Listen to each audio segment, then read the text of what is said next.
As well, he's part of Habitat for Humanity's Green Team. So he works with Brent on making affordable housing green. As a volunteer with Habitat for Humanity, he makes sure that all houses are built with sustainable energy products. He also ensures that homes have tankless water heaters and whole house fans, which are two very important components of energy conservation and sustainability. He has 18 years of experience in energy management, and his company does green building consultation for commercial and residential buildings. Kevin, as well as John and others in this room, also serve on Santa Rosa's the City Council Advisory Committee on Green Building, which was the group that put together the recently adopted mandatory green building ordinance here in Santa Rosa.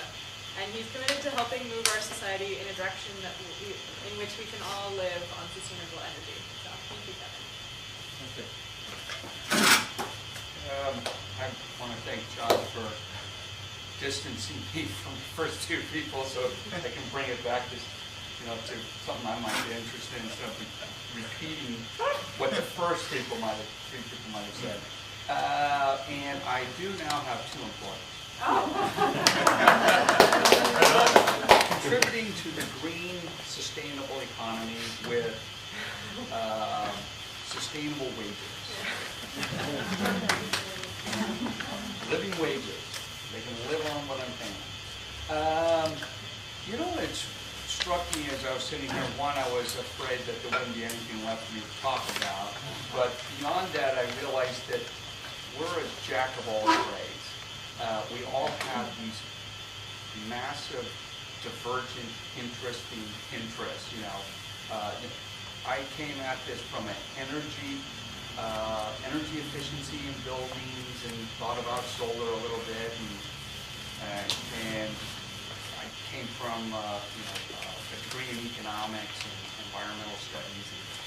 It's been a long, twisted road, and I think all of us have probably found ourselves on that road because we're pursuing our dreams.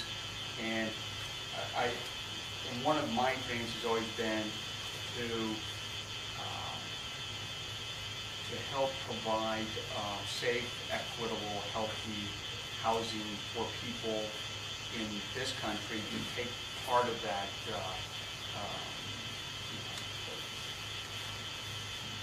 reduce the impact on all of our lives. There's so much other things that are important that we should pursue, and housing shouldn't be one of those things that is a stressful factor, but it is. So, John had a great macro view of the world, and I'm going to step back and look at it from a micro viewpoint.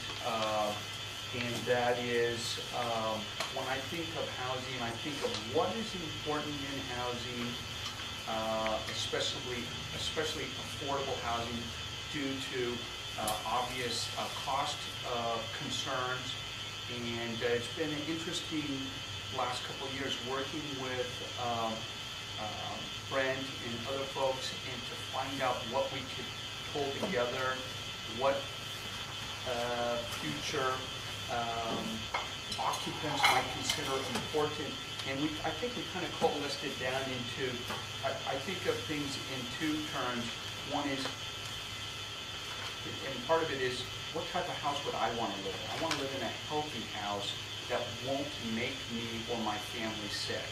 I think the director of Habitat came from an asthma coalition. I have asthma, as lots of people do. We don't want to build houses that contribute, and that is happening right now. So when we started looking at Habitat houses, and for that matter, any building that I work on, I like to focus on indoor environmental quality, and then hand in hand with that, energy efficiency. They go really well together. And when I think of energy use, I think of it in especially a residential building, there's kind of almost two parts. There's the part where we walk into the house and say, I'm cold or I'm hot, and I'm going to turn the heater on, or I'm going to turn the air conditioning on. And that kind of relates more to how great of a job the building was put together, how is it oriented, how much insulation, or what type of windows we put in there. And due to good building practices, we can reduce the impact of putting a mechanical heating or cooling device in to basically offset perhaps some building defects or the fact that we didn't have enough money to make a more efficient building. And then the second, but vitally more important part with houses, and the California Energy Commission and others have discovered recently, is while energy use in buildings have been on the decline due to better energy codes, etc., on the upsurge is the things that we buy and plug into our outlets in our houses. And as Brent alluded to it earlier, even folks who might be considered a little bit closer to the margin, they still value their plasma TVs and or I said TVs, and that definitely can be the case. And those devices are actually eating away at limiting the energy savings that we've been accruing over the years due to the fact that we have more efficient buildings. So the Department of Energy, California Energy Commission, and other people are looking into it. But the other easier part is for the occupants of houses to look into it. Put things on power strips. I haven't even talked to Brent about this, but I've been kicking around the idea of putting outlets on a light switch so that half of the outlets are always hot. So in case you got that all-important VCR you need to keep plugged in so it won't flash when you turn it off. But the thing next to it could be turned off when you walk out of the room. And if we wanted to really get fancy, we could put in an occupancy sensor. So we would automatically turn off those all-important devices that we can't live without. But when we leave the room, they don't need us. They can just be turned off. So, and then I love the fact that urban infill is one of my favorite things where, and in fact, Jeff is, I can't remember his exact position, but he is director, guru, everything of Sonoma Mountain Village, which is down in Rohnert Park. And I thought about getting my office down there, and I had read recently that people who moved into a super high efficiency LEED USGBC certified platinum building were using more energy because they had to develop the project a little farther away than their old office in the downtown. And I thought, why should I be redoing that same thing? So I'm looking for an office in the downtown where I can ride my bike to work rather than driving to Cotati in my cool Prius, but I'd still be using more energy doing so. So we'll sell you a place, sir. Yeah. Well, then that's what I'm waiting for. I'm going to wait for it, and then we'll see how good of a deal I can get. Anyway,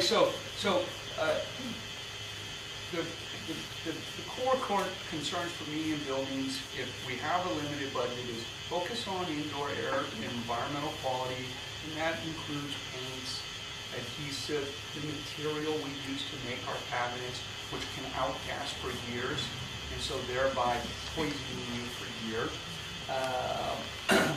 And then, of course, a great concern in Sonoma County is water use. It's going to sneak up and bite us, and it's starting to do that. We saw conservation measures, the cities saved 10% and then turned the wells on. That's not going to last long. So be prepared, as they say.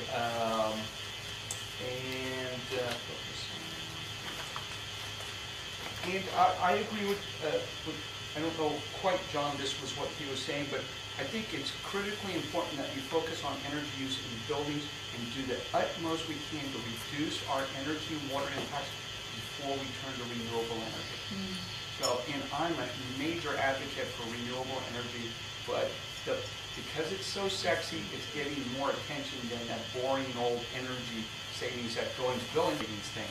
That high efficiency insulation, the better windows, it's invisible. Whereas the solar on the house is super cool. Because I know, I got one. So thank you guys very much.